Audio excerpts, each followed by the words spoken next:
कर्जत आणि खालापूर या विधानसभेमध्ये खालापूर तालुका असेल, कर्जत तालुका असेल.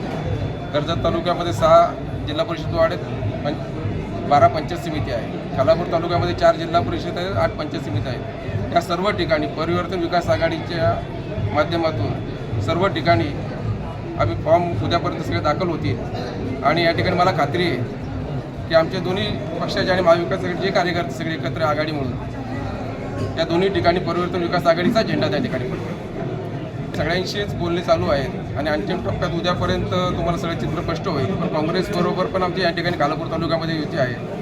एका पक्षाचा या ठिकाणी आम्हाला त्या ठिकाणी पाठिंबा मिळणार आहे. जे जे परिवर्तन विकास आघाडी म्हणून एकत्र येण्याचा प्रयत्न आम्ही त्या ठिकाणी करतोय आणि उद्यापर्यंत सगळं चित्र तुम्हाला त्या ठिकाणी स्पष्ट होतात दिसेल. मुख्य लढाई शिंदे गट आणि भाजप यांच्याबरोबर त्या ठिकाणी असणार आहे. पण अजूनपर्यंत उद्यापर्यंत तुम्हाला ते चित्र स्पष्ट झालेलं दिसेल.